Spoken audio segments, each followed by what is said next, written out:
Hey guys, how's it going? It's me, Myogi. Welcome back to part 2 of our Need for Speed Underground playthrough. Now, when we left off, we just cleared off the circuit and we got introduced to Jose, or as how I like to call him, Gabriel Iglesias. Just because he looks like him. Anyway, so yeah, as promised, we are starting off looking, posing as... Hey, what you think? You digging it? Then you gotta win. No racing grad, no cool parts. Come here to customize your ride and build the ultimate street racer. Yeah, actually I was about to say something till Samantha cut me off right there. Now we're starting up as Haruhi in her NB8C Mazda Miata. Well, originally, if you read the web novel, she started with an NA8C. The flip headlight type. But they don't have it available, so we're going with this baby. Major respect for customizing your ride. You want to race, you gotta look bad. There's a wide selection of visual upgrades here that can turn your car into the coolest looking ride. I'm just letting her talk for the time being. Yeah, that one we do. And just the rims. Stock rims just don't cut it. Select a new set here to give your car some style. The RC would be fine. Welcome to the paint shop. Paint your car or your parts to give your ride its own distinct look. Nothing says better than black. Anyway, that's the only one that we can do for now. Let's go out for more racing. Okay, you don't get any greetings here on Sprint. It's pretty much self-explanatory. The real guy shows up later in the game.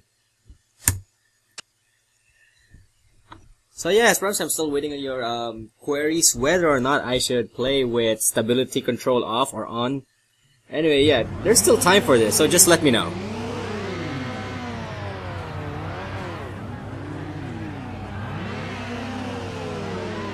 And we're out. Yeah, races like these, they are just pretty much fillers. Nothing to yeah, by the way, drafting works in this game unlike in other Need for Speed games. And also merits you some points.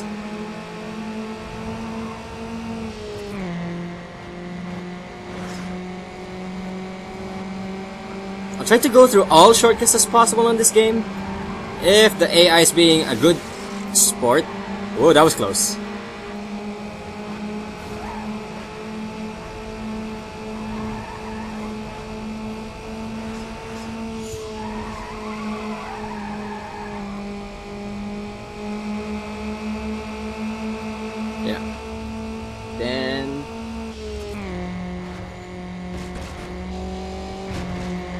Oh, didn't mention, this didn't appear earlier in the first game, on our first race I mean. Cinematic, jump angles happens a lot in this game. So whenever you're going through a jump, expect the camera to suddenly change. It's both a good and a bad idea. And that was a bad idea on my end.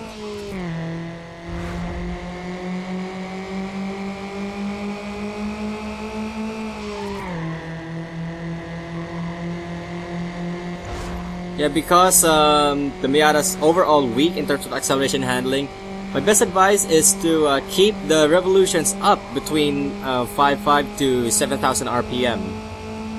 Keeping it as high as possible will give you its advantages.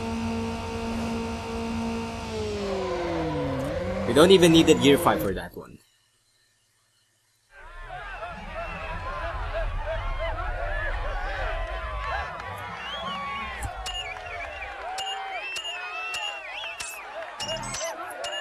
Yeah, unlike most races, Sprint doesn't merit you much style points, and doesn't merit you much, design points either.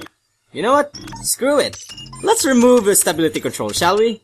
Let's try to, torture myself. That's how I like to call it. Whoa, kid, this is sick. Yet another convert to the drift scene. Well, let's see what kind of moves you got. They call me Dirt, and I like to get sideways. Well, you know, it's actually good that you're getting these kind of, friendly introductions. And I can't believe Dirt is treating drifting like it's religion. A convert to the drift scene. What is that?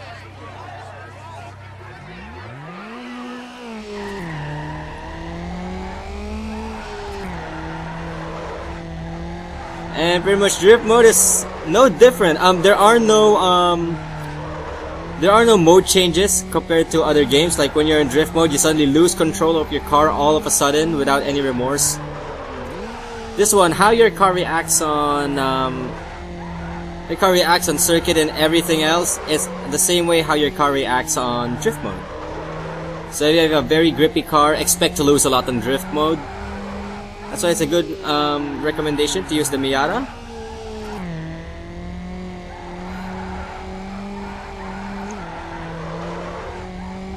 And here, the e-brake is your friend. Use it to give yourself that extra angle. To merit more points, of course.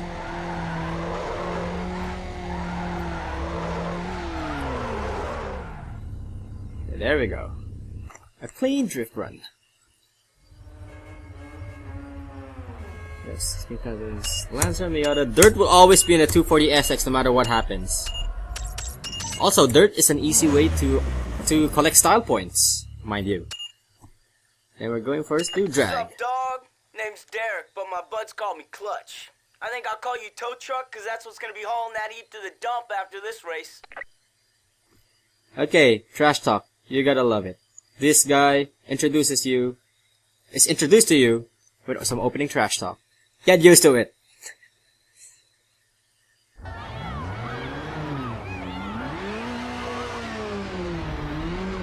Yeah, I'm digging that guy's jacket.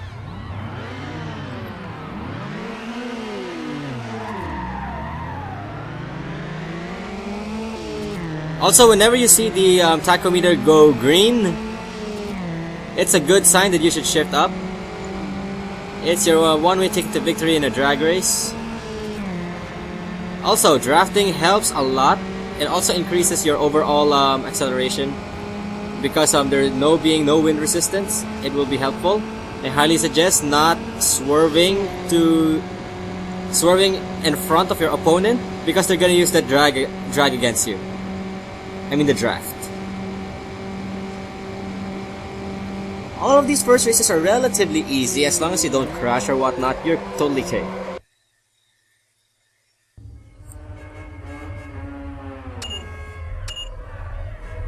Yeah, really, I'm liking that Roadster. And we get a new car, the Lancer ES. You only unlock it after... I don't know if it's after you beat the drag race or after you beat 4 events total. Then last is the knockout, lap knockout. Here it's pretty much simple. You got there are 4 guys, 3 laps. Last guy gets eliminated. Self-explanatory.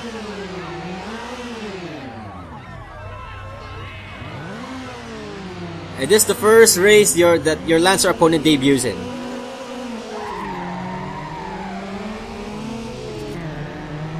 There is no rush when it comes to these races, just as long as, well, 1, you don't place last, and 2, you don't crash, just like what that Lancer did.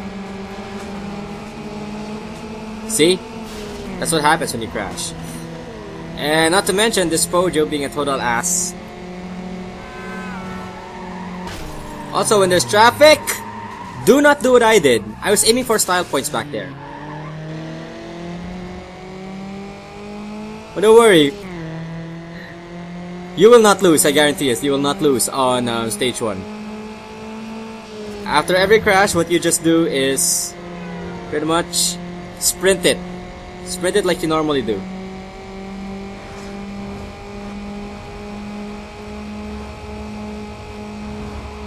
Because why? Your opponents will mess up for you, which is a good thing.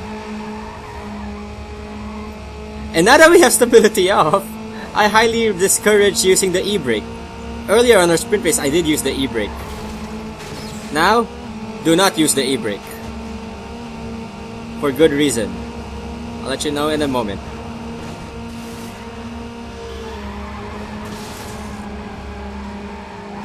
But there are techniques in using the e-brake for certain. But we'll get onto that when our car is even more dangerous. It looks like someone crashed. That was good. And who gets knocked out is 4, 5, 6. Alright, I really wonder who got knocked out there. And it's also not advisable to use every shortcut in the game in every lap. There for some reasons. Some shortcuts will just cut you off on the apex to get you some shorter times, but it cuts down on your overall speed. it's pretty much gamble. This is why I think Need for Speed Underground has the greatest award, one of the awards for the greatest games ever made in early 2000. I mean, look, the graphics are great, the controls are great, the unexpected AI is great, everything about it is great. Well, the cinematic characters, that's something they need to work on, but hey, it's their first, cut them some slack. Right, like one there, I used the E-brake, I didn't use the regular brake. Just one quick tap would be fine. If you're getting those near-miss announcements, that is where your last opponent got knocked out of. Now it's down to the goal, to the 206 and U.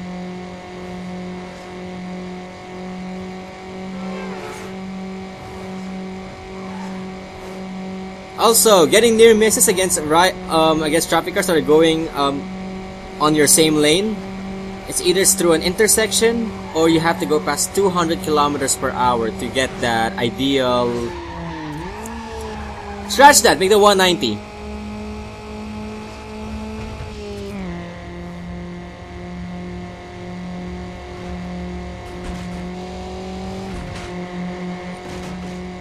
Well, after this game, in a way, you will be earning your reputation, so to speak, in the story. So they don't see you as a noob anymore, given how you annihilated everyone. Okay, well, so much for our clean lap bonus.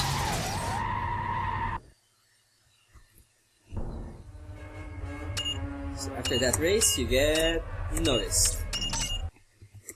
And you unlock some tracks along the way too.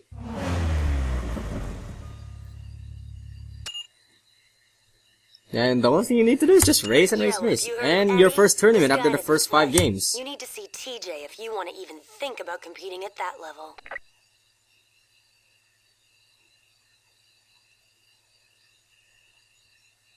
Okay, in a way, the lowdown is different from what Samantha's saying. Samantha's giving you a heads up of what's gonna happen later in the game. Right now, the only thing you need to do is focus on the tournament and win. By the way, with tournaments, before I get into the tournaments, just wanna point this out.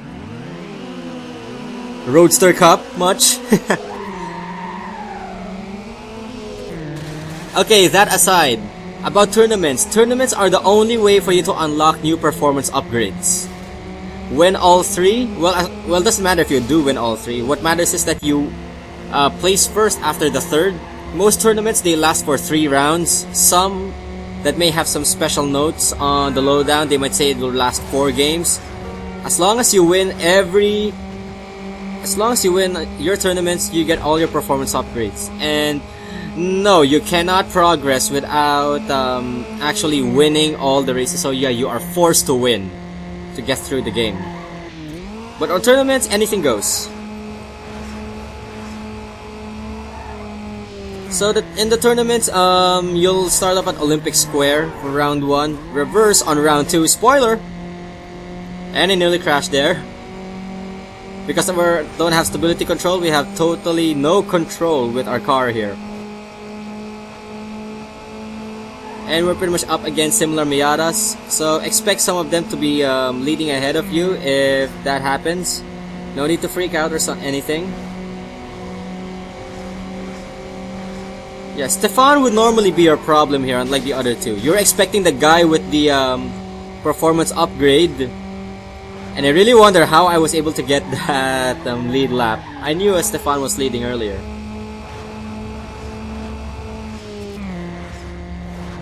Early on in the race, there's no problem with you with regards to racing the game without actually braking. The game is pretty much forgiving in the early half of the game. Not early half, early stages. They're relatively forgiving.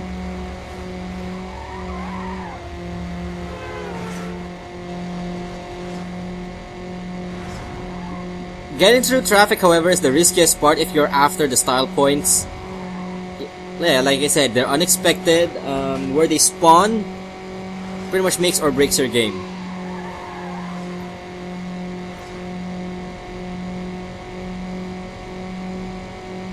Yeah, in early rounds, it's easy for you to get a 10-second gap against your opponents. When the more it gets stronger is where things go wrong for you. That's how I like to describe it.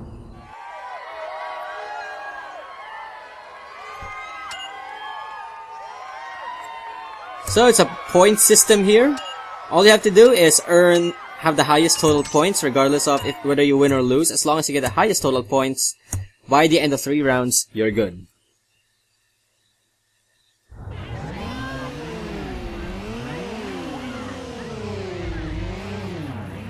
If you might ask me what got me back into this game, absolutely no one. It just so happened I wanted to play this game again. Yeah, I suddenly forced myself to ride the Whoa. I suddenly just forced myself to ride the nostalgia train for no apparent reason at all. Did it just so happen, if you look at, what was this? No, not the slap train. There was another YouTuber who also focuses on racing games. He went nostalgia and also started playing Need for Speed Underground. And to my surprise, he was also using the Miata.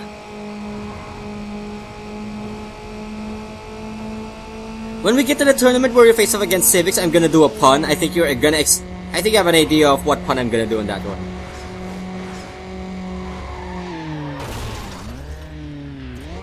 So, still relatively easy. Oh, good advice if you're about to hit traffic, brake right away. You know why? The forward movement that happens whenever you brake, that will pose as a ramp, especially if your car has an angle like the Miata. If you have that kind of angle on your car, it will be used as a ramp and pretty much the traffic will just jump above you rather than the inverse of you jumping above the traffic car. I can't say for sure how it actually works. And sorry, I was trying to I was starting to act like a jerk back there. I was forcing the AI to hit the FedEx truck. I like to call it the FedEx truck. Yeah, that's a bad move on my end. Stupid one at that, I'll admit. So right now, not what I had in mind, but still, we have to catch up to that yellow Miata. Forget about Stefan, he's more forgiving, though he takes the lead a lot against you. You can draft behind him if that will help anyway. Also, just like to let you know, the AI matches according to your performance index. So if you have stock performance parts, everyone will practically be in stock. And this is bad that I forgot that girl's name on the yellow Miata, but I think he is overpowering us already on the straight. Well, at least Stefan crashed. So, in this case, this race is a lost cause, I'm afraid. I mean, just look at that. This is why you do not hit traffic. Once you get to your first tournament, the AI is not forgiving anymore. So you better watch out for Carl in round 3. Make sure he doesn't play second.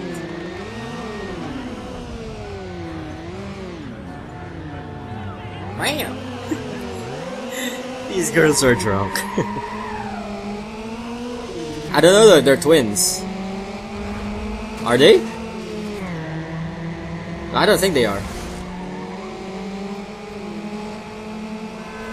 Pretty much a dogfight from this point on.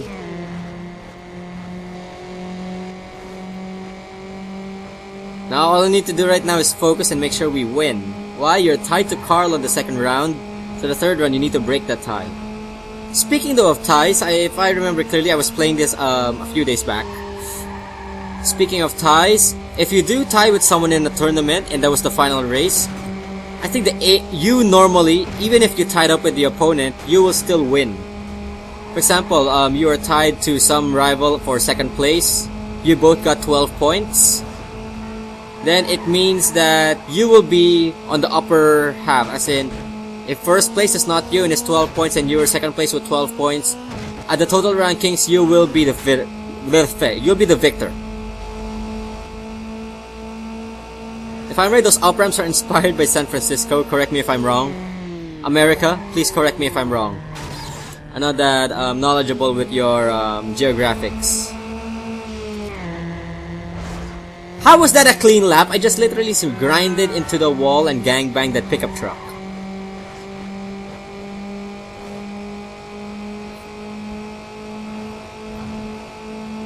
Honestly, with your car moving like this, no surprise if it's without music, this gets boring. I'll admit, sometimes it is.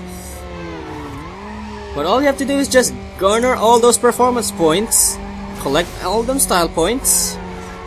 Yeah, I'm trying to get as many near misses as possible, even if it costs me, hitting the wall. Why? Those style points will help.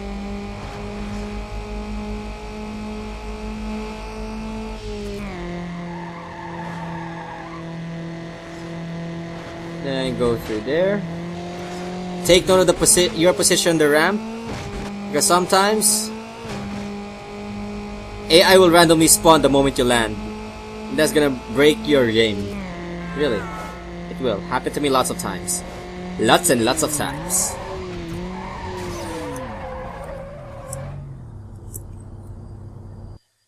Why don't we just park perfectly? And with that concludes our first tournament. And yes, you get vinyl upgrades because of your performance points.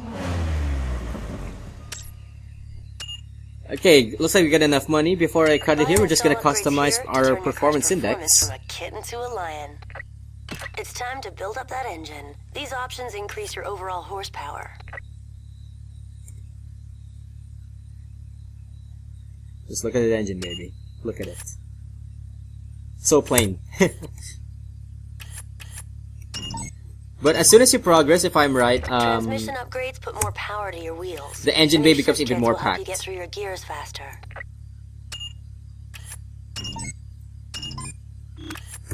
What they're saying is pretty much the nutshell of how performance parts go. Even if you go to something like Gran Turismo or ask your local tuner if it's your first time, especially for the kids, they'll say the same thing. Tires will give your car better traction.